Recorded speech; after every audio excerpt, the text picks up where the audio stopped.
Hi everybody, my name is Nick. I teach both guitar and I teach bass. I have been playing for the last 20 years, and I teach in New York. If you live in the tri-state area, then we can go face to face. If not, I also do online stuff, Zoom. So if you're interested, DM me, we'll make something happen. But for this first video, I thought I would talk about 3 of the biggest questions that people ask when they want to learn the guitar or the bass. First question is, what should my first guitar be? Or what should my first bass be?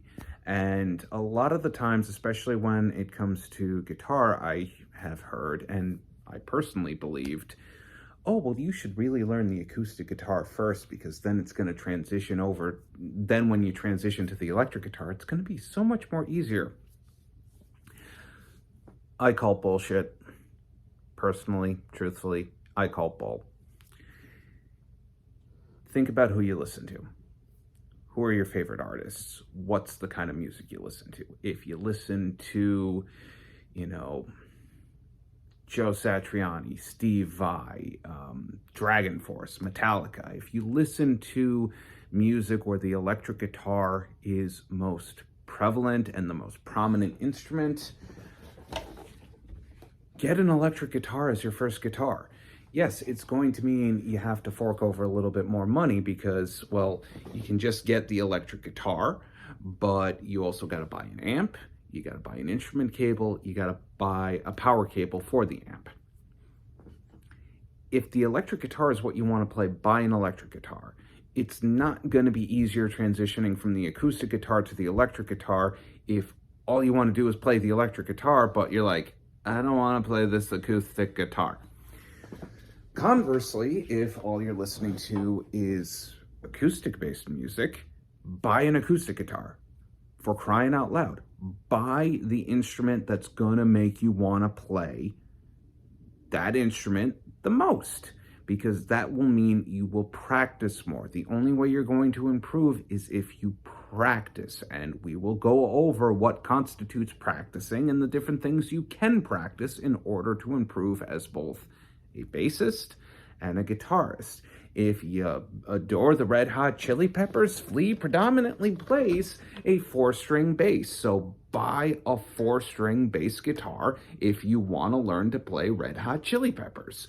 Or if you're a big fan of Dream Theater, buy a 6-string bass, because that's what the bassist in Dream Theater plays. Buy the guitar that's going to make you want to pick up and practice the most.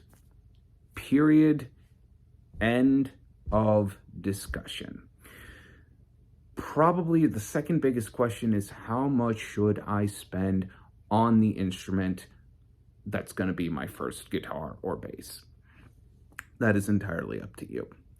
I would say, again, go back and look at who you're listening to the most in the moment you decide, I'm going to learn guitar or I'm going to learn bass. If you're listening predominantly to Eric Clapton famously plays a Fender Stratocaster. Know what a Fender Stratocaster looks like, and you can buy a Fender Strat, you can buy a Squier Stratocaster. Squier is basically the more affordable version of Fender. You can also buy Stratocaster lookalikes for other guitar manufacturers, also known as luthiers.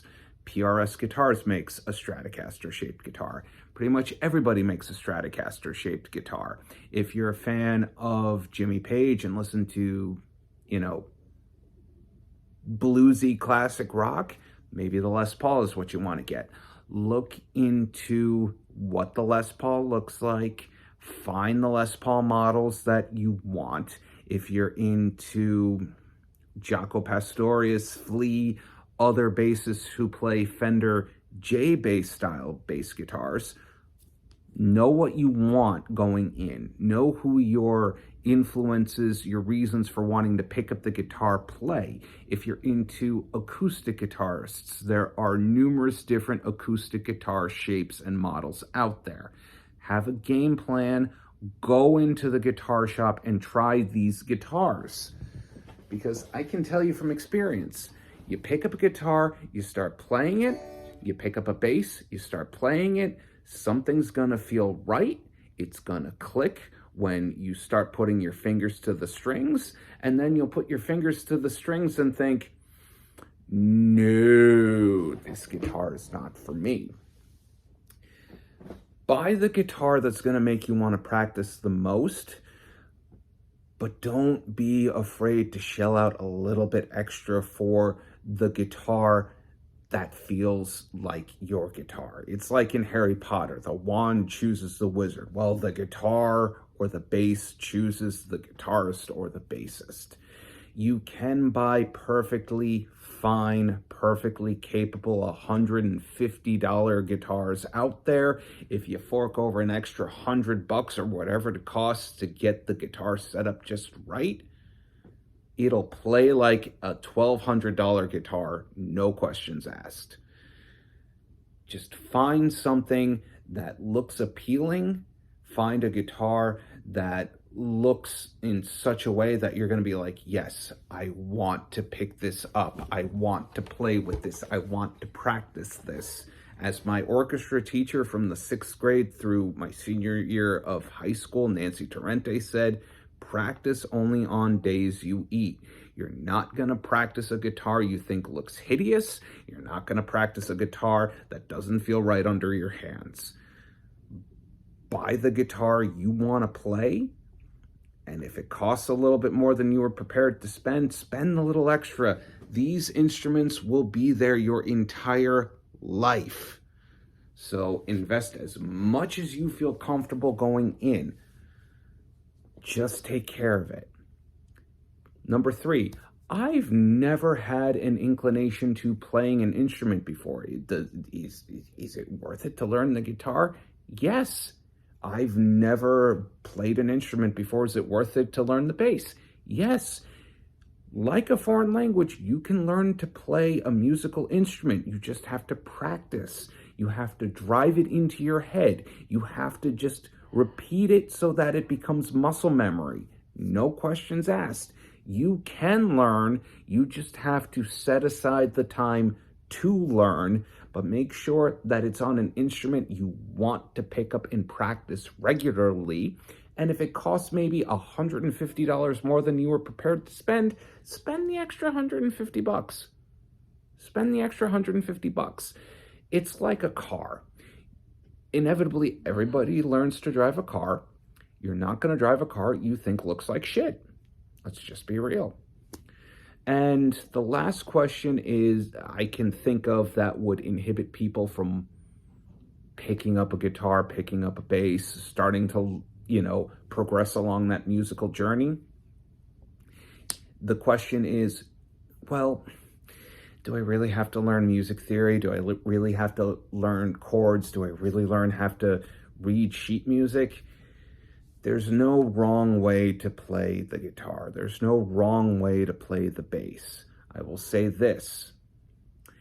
If you want jobs as a musician, learn to read music, learn scales, learn music theory. Period.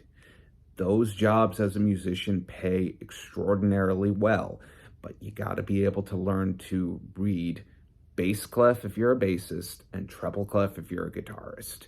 You got to learn how to read a lead sheet, and you got to learn how to read a melody if you want good paying jobs as a musician. If you want to write your own music and only play your own music, it's going to help a ton. I'll say that again. Learning scales, learning music theory, learning to read music, it's going to help you as a songwriter if you want to write and perform your own songs. Period. Is it a prerequisite? No. If you just want to pick up, the guitar and learn to play songs and just do covers your entire life, you are inadvertently going to learn scales. You are inadvertently going to learn music theory. You are inadvertently going to learn everything music theory related. You just won't know it. The Man Who Sold the World from David Bowie, if you want to play the lead part, you're inadvertently going to learn how to play a C dominant scale. I know you couldn't hear that because this is an unplugged electric guitar, but that's a C dominant scale. There's an F major scale, and then there's a weird minor scale in there as well. You will not understand what they are, but you are inadvertently learning scales, and by learning scales, you are inadvertently learning music theory. So you don't have to go out of your way to learn music theory to learn music theory. But like I said, there's no wrong way to learn music theory. It just depends on what you want to get out of it as a player. So I am going to, with these videos, help you unlock some things as a bassist, help you unlock some things as a guitarist, help you better unlock practicing skills, period. So enjoy these videos. If you like these videos, I will offer more one-on-one lesson time that we could do either in person or through Zoom, FaceTime, whatever. Just DM me and we'll make something work.